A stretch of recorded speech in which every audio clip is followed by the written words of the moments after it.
4444 தடவை ஓதணும்.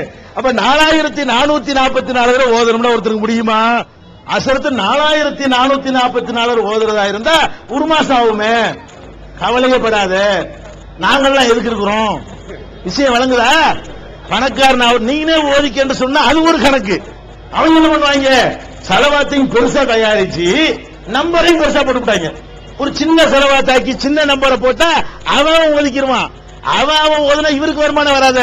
அதுக்காக என்ன பண்ணிட்டாரு, பெரிய வாசகத்தை உண்டாக்கி இது எத்தனை தடவை ஓதணும், 4444 தடவை ஓதணும். உடனே இவன் இந்த காசுல பணக்காரன் ஆகலாங்கிற அசரத்து ஓதுவோம், ஓது ரெடி.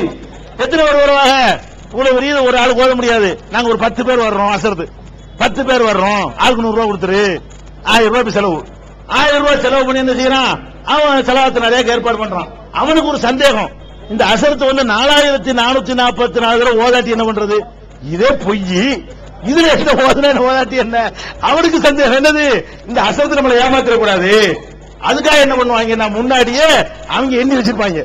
யார் வீட்டுக்காரன் 4444 கொண்டகல்ல, அல்லது 4444 மொச்சக்கொட்டை, அல்லது 4444 புளியங்கொட்டை, அல்லது 4444 பட்டாணிக்கல்ல ஏதாவது ஒண்ணு வாங்கி ஆல்ரெடி எண்ணி வச்சிருப்பாங்க. எண்ணி என்ன செய்வான், வீட்டுக்காரன் ரெடியா வச்சிருப்பான். ரவுண்டா உட்காந்து வாங்கி 10 பேரும் உட்காந்து என்ன செய்யறது, ஒவ்வொரு செலவாத்துக்கு ஒன்னு எடுத்து போடணும். அதான் கணக்கு. இவங்க அதுக்கு மேல எத்தனல, அவன் என்ன செய்யறான், அசரத்து ஏமாத்த கூடாதுங்கிறதுக்காக வேண்டி இவன் என்ன பண்றான், அவன் கொண்டகளை ஆல்ரெடி எண்ணி வைக்கிறான். இவன் யாரு அசரத்து, அவங்களே ஏமாத்த வந்தவர் அவரு லேசப்பட்ட ஆளா இருப்பாரா? இவர் என்ன பண்ணுவாரு தெரியுமா, இப்படியா வர்ற அல்லாஹும்மன்னு ஒண்ணு போட்டுருவாரு. சல்லி சலாத்தன் காமில தண்டு ஒரு செலவாத்துக்கு 30 போயிடும். ஒரு செலவாத்துக்கு ஓடுவாரு, எத்தனை போட்டுருவாரு, 30 போட்டுருவாரு. சில ஆளுக்கு என்ன செய்யறாங்கன்னா மொத்தமா ஓதிட்டு எடுத்து போடுவாங்க, கொத்தாளி போட்டுருவாங்க. இதே உன்னிப்பா கவனிச்சுட்டு இருக்க முடியும். அப்படி எடுக்கும்போது செய்ய வேண்டியது, ஒன்னு அசரத்து கையை விரிங்க, ஒன்னு அப்படி கேட்போமா? அவன் எடுத்து 3 அள்ளி போட்டான்னா அசரத்து நிப்பாட்டுங்க, கையில 3 2 1 காட்டு கேப்பீங்களா? அவன் என்ன செய்வான், இதை பார்த்துக்கிட்டு இப்படி அள்ளி போட்டுவான். ஒரு செலவாத்து ஓதுவான் 20 போயிடும். மொத்தத்தில் 4444 ஓத மாட்டாங்க. முதல்ல இது பிராடு. நீ 4000 4 லட்சம் ஓதுனாலும் நீ பணக்காரன் ஆக முடியாது. பணக்காரன் ஆவதற்கு இப்படி வழி மார்க்கத்தில் இருக்குதா? என்ன விஷயம், நீங்க கண்ணு முன்னாடி பாருங்க. பணக்காரன் ஆகிறது என்பது எப்படி உலகத்தில் நடக்குது? எந்த ஒரு நல்லறத்தின் அடிப்படையில் நடக்கிறது இல்ல. உங்க கண்ணு முன்னாடி நீங்க பார்க்கலாம். எந்த ஒரு கெட்ட செயலின் அடிப்படையில் வறுமை வருதான்னு அதுவும் நடக்கிறது இல்ல. உங்க தெருவில் அப்படியே பாருங்க. பணக்காரங்க லிஸ்ட் எடுங்க. ஒரு 20 பணக்காரங்க இருப்பாங்களா, அந்த 20 எடுத்துக்கிட்டீங்கன்னா 10 பேர் நல்லவனா இருப்பான், 10 பேர் கெட்டவனா இருப்பான். நல்லவனா பணக்காரனா போனா நம்ம என்ன முடிவுக்கு வரலாம், நல்லவனா இருந்தா பணக்காரனா போலான்னு முடிவுக்கு வரலாம். கெட்டவனா பணக்காரனா இருந்தான்னு வைங்க, அப்ப கெட்டவனா இருந்தா ஏழையா இருந்தாலும் முடிவு பண்ணலாம்.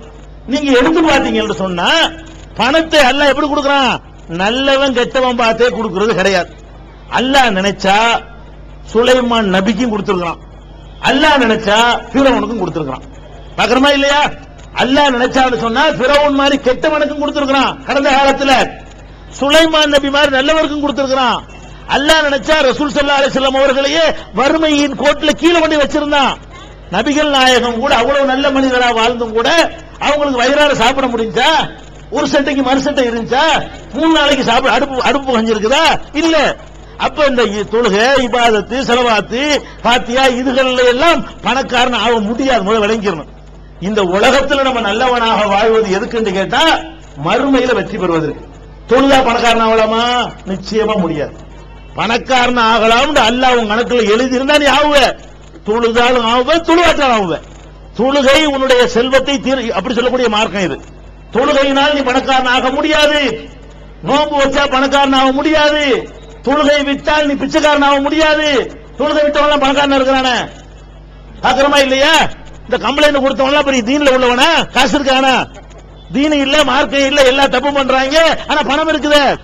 அப்ப அந்த பணத்தை பொறுத்த வரைக்கும் நீங்கள் புரிந்து கொள்ள வேண்டும், அல்லாஹ் நல்லவன் கெட்டவன் பார்த்து தருவது இல்லை.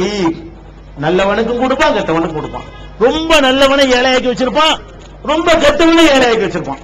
ரொம்ப நல்லவனை பணக்காரனாக்கி வச்சிருப்பான், ரொம்ப கெட்டவனையும் பணக்காரனாக்கி வச்சிருப்பான். பணக்காரன்லையும் நல்லவன் கெட்டவன் இருக்கிறான், ஏழையிலையும் நல்லவன் கெட்டவன் இருக்கிறான். அப்ப என்ன கணக்கு? பணக்காரன் என்ற நல்லவன் என்ற அடிப்படையில் செல்வம் கொடுக்கப்படுவது இல்லை. அப்ப இது பொய் தானே? இது எது? பாத்தியா ஓதுனா பணக்காரனா போகலாம், செலவாத்து ஓதுனா பணக்காரனா போகலாம், அதை ஓதுனா பணக்காரனா போகலாம். இது மொத்தம் அடிப்படையே பொய், அடிப்படையே பிராடு. அப்ப இந்த பிராடை சொல்லி ஏமாத்துறவனுக்கு குர்ஆன் ஹதீஸ் என்று சொன்னால் அது நஞ்சு மாதிரி இருக்குமா இருக்காதா? இருக்குமா இல்லையா? அடுத்து என்ன? இதோட விட்ட பரவாயில்லை, இவங்க எல்லாங்க ஒண்ணு விட மாட்டாங்களாம். அட நம்ம காலத்துல இப்ப எல்லாத்தையும் பிரிச்சு விட்டாங்க. கல்வியை கூட இன்ஜினியர் தனியா இருப்பான், டாக்டர் தனியா இருப்பான், வக்கீல் தனியா இருப்பான், சமையலை கூட தனியா பிரிச்சு அதுக்கு ஒரு படிப்பை கொண்டாயி நீ ஒரு சோத்தாக்குறான்ட்டானுவோ. இப்படி எல்லாத்தையும் பிரிச்சு அப்பதான் ஒரு முழுமையா செய்ய முடியும். இந்த அஜர்த் இருக்காரு பாருங்களேன், இவர் மாஸ்டர் ஆஃப் ஆல் சப்ஜெக்ட் தான். பணம் இல்லையா வா, நோயா வா, நிம்மதி இல்லையா வா, பேயா என்கிட்ட வா, பிசாசா என்கிட்ட வா, எல்லாத்துக்கும் வா வாங்குறாரு. இந்த அசரத்து பண்ற அநியாயம் இருக்குது. இவங்க பெரிய பெரிய 7 வருஷம் 8 வருஷம் படிச்சவங்க கூட ஒரு டாக்டர் இருக்காரு, டாக்டர் நான் ஒரு கொலை பண்ணி விட்டேன், அப்படியா நான் உனக்கு ஆஜர் ஆகிறேன்னு சொல்லுவாரா? அட போய் வக்கீல் பாடுறான் பாரு. அதுக்கான ஏன்ட்ட வர்ற ஊசி போடுறதுக்கு வாடா, கேஸ் போடுறதுக்கு அங்க போறாங்க வர இல்லையா? அப்ப நம்ம உலகத்துல பாக்குறோம் எல்லாத்துக்கும் ஒருத்தட்ட போறது கிடையாது. ஆனா அந்த அஜர்த் என்ன பண்றாரு தெரியுமா? கல்யாணமா நம்ம கிட்ட வா, கருமாதியா நம்ம கிட்ட வா, பிறந்தா நம்ம கிட்ட வா, இறந்தா நம்ம கிட்ட வா, ஊடு கட்டினா நம்ம கிட்ட வா, கல்யாணம் பண்ணா நம்ம கிட்ட வா, தலையில தொப்பி வச்சா நம்ம கிட்ட வா, சட்டை மாட்டினா நம்ம கிட்ட வா, செருப்பு வாங்கினா நம்ம கிட்ட வா, தொழில் பண்ணா நம்ம கிட்ட எல்லாம் வாங்குறாரு. இவன் என்ன பண்றான்னு நினைச்சுக்கிட்டு வைத்த வலின்னு வைங்களேன், அசரத்து வைத்த வலிமா. இந்த கிறுக்கு போய் டாக்டர் போக முடியானே, இவன் அசரத்துல போறான். இவன் என்ன பண்றான்? அசரத்து வைத்த வலி. அவன் வைத்த வலிக்குதா வா உனக்கு அப்படி. இந்த வேப்ப மரத்துல உள்ள செய்வனை வச்சுட்டாங்க, அதுல 3 பேய் இருக்குது, அந்த பேய் உனக்கு பிடிச்சிருக்கு, இப்படி என்னத்தையா சொல்லி தாயத்தை போட்டுக்க, தகடு எழுதி தர்றேன். வியாபாரமே இல்ல, ஒரு கடைக்காரன் வியாபாரமே இல்லைன்னு வைங்களேன், வியாபாரம் இல்லாட்டி சரக்கு மட்டமா வச்சிருப்ப, அல்லது விலை ஜாஸ்தியா வச்சிருப்ப, அல்லது மக்கள் நடமாட்டம் வேற பக்கம் மாறி போய் பஸ் ஸ்டாண்ட் மாத்திருப்பாங்க. இப்படி ஏதோ ஒரு காரணத்தினால வியாபாரம் இல்லாம போயிடுச்சுன்னா அதுக்கு இவர்கிட்ட போற. இவர் என்ன பில்கேட்ஸ் சகலகலா வல்லவரா, பெரிய பொருளாதார நிபுணரா, உனக்கு வியாபாரம் நடப்பதற்கு வழிகாட்டக்கூடியவரா, அல்ல விலையை குறைச்சு கொடுக்கறதுக்கு பெரிய கொள்முதல் பண்ணி பெரிய மொத்த வியாபாரியா இவர்? இவருக்கு நீ போற அசத்து வியாபாரம் இல்ல, வியாபாரம் இல்லையா? அங்க வா, இதை கொண்டு மாட்டிக்க பிரேம், இதை கொண்டு மாட்டிக்க, பயங்கரமா விற்கும். இப்படி எல்லாத்தையும் ஏமாத்தி திரிறாங்க. இது முடியுமா? இஸ்லாம் அப்படி இருக்கா? ஒரு அவன் அசரத்து வீட்டுல நோய் வந்தா என்ன பண்றான்? அசரத்து வீட்டுல கொண்டாட்டிக்கு நோய்டா அப்போலோக்கு போயிருவாரு, உங்களுக்கு நோய்டா நூல் முடிவாரு. நமக்கு நோய் வந்தா என்னவா? நூலை முடிஞ்சு கட்டிட்டு சாவு. அவர் கொண்டாட்டிக்கு உடம்பு சரியில்லாட்டி அப்போலோல கொண்டு சேர்த்துருவாரு. அப்ப நல்லா தெரியுதா இல்லையா? அப்ப இதெல்லாம் பிராடு. இந்த பிரேம் மாட்டி போட்டு தாயத்தை நல்லா விக்கும்னு சொன்னா, நீ அந்த தாயத்தை விக்கிறதுக்கு ஒரு பிரேம் மாட்டி வீட்டுல மாட்டு. நிறைய விக்குமா இல்லையா? நீ தாயத்தை வியாபாரம் தானே பண்ற, அதுக்கு ஒரு பிரேம் மாட்ட வேண்டியதானே? ஒரு ஊர்ல அசர்ந்து சேர்வாருங்க, 20 நாள்ல பெட்டி கட்டி அனுப்பிடுவாங்க. ஏன் 20 நாள்ல கட்டி அனுப்பாம பெரிய தாயத்து போட்டு வர வேண்டியதானே? சேர்ந்தீங்களா நேதாஜி நகர்ல 20 நாளைக்கு மேல ஒண்ணு வைக்காம அனுப்பி விட்டாங்க இல்ல? இப்ப என்ன பண்ணு? பெரிய தாயத்தை ஒண்ணு கட்டிக்கிட்டு 2000 வருஷத்துக்கு நான் இங்க இருக்க போறேன், எவன என்ன அசைக்கலான்னு பெரிய தாயத்தை போட்டு பார்ப்போம். அப்ப உன்னையே காப்பாத்துறது வைக்கிற நீ என்ன பண்ற? அம்பூட்டுலையும் தலையிட்டு எல்லாம் சில்லறை, பேயிண்டா சில்லறை, நோயிண்டா சில்லறை, தலைவலிண்டா சில்லறை, வீடு கட்டினா எல்லாத்துலையும் தலையிட்டுக்கிட்டு ஏமாத்தி கொண்டிருக்கிறா இல்லையா? நபிகள் நாயகம் சொன்னார்கள், மன் தல்லக தமீமத்தன் ஃபகத் அஷ்ரக, யார் ஒருத்தன் தாயத்தை போடுகிறானோ அவன் அல்லாஹ்வுக்கு இணை கற்பித்து விட்டான்.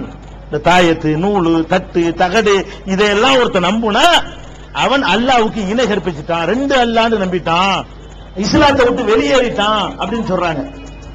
அதை செய்யறார் அசரத்து. அப்ப இவருக்கு குர்ஆன் பிடிக்குமா? இவருக்கு ஹதீஸ் பிடிக்குமா? இது பரவாயில்ல, ஜோசியம் கூட விட மாட்டேங்கிறார். ஜோசியம்ங்கிற ஃப்ராடுன்னு தெரியுமா இல்லையா? ஜோசியம்டா என்ன? எதிர்காலத்தில் உள்ளது அறிவது, முதுகுக்கு பின்னாடி உள்ளது அறிகிறது.